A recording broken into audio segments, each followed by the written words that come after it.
Developers sold this as a location which had it all. But following the Grenfell Tower tragedy, the true extent of the country's fire safety crisis has been exposed. And here, there have been multiple failings. You invest in what you think is a reputable builder, buy your property from them, it's a lot of money, and then all of a sudden your world just comes crashing down. Rianne bought her flat at 94 on the estuary off-plan 7 years ago. But following a series of internal inspections, she was told her home could be at risk of spreading fire. In a fire safety report published in July, it highlighted the absence of correctly installed cavity barriers, in other words, fire safety measures fitted between walls, combustible timber decking on the balconies, which should be replaced, and combustible materials used in the external wall, which is also recommended for removal.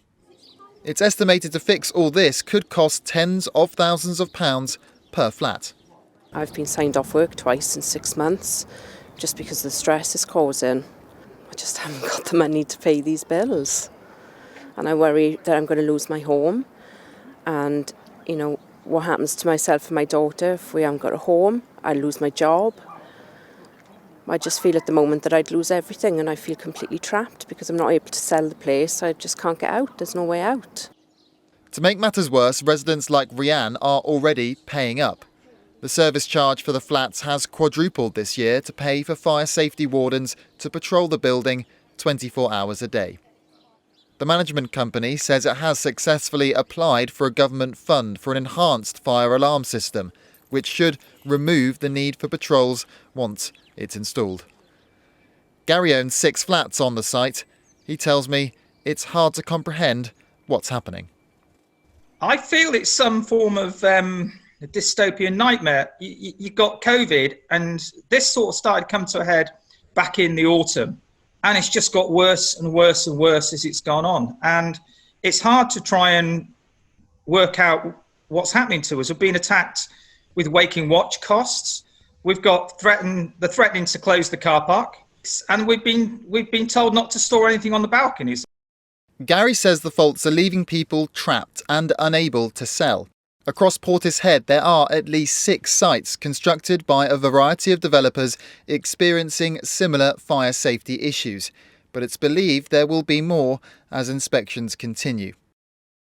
It's a problem which has impacted the entire region, with affected buildings in Swindon, Cheltenham, Bristol, Wells, and the list goes on and on. I get in touch with Ritu from the UK Cladding Action Group to find out who she thinks should be paying for all this work.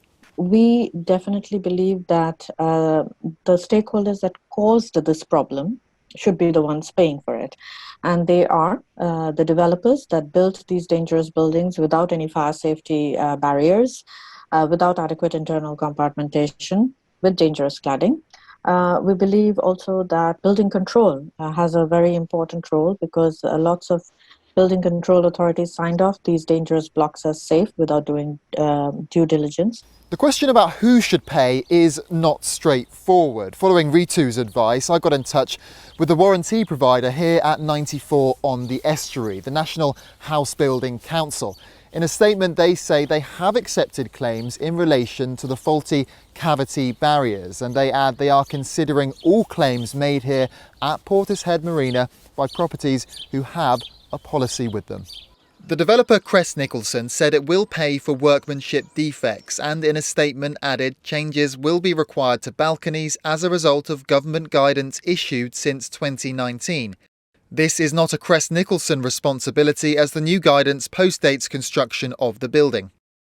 The developer also said the external walls do not need to be changed because they continue to be compliant with building regulations, but that's despite the previous fire safety report recommending they should be replaced. Confused, so are the leaseholders.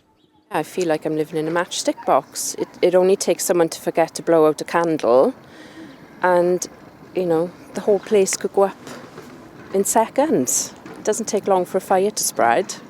Homeowners say they simply don't know where to turn to for help, and fear a large part of the costs will be passed on to them. The uncertainty about what happens next is already beginning to take its toll.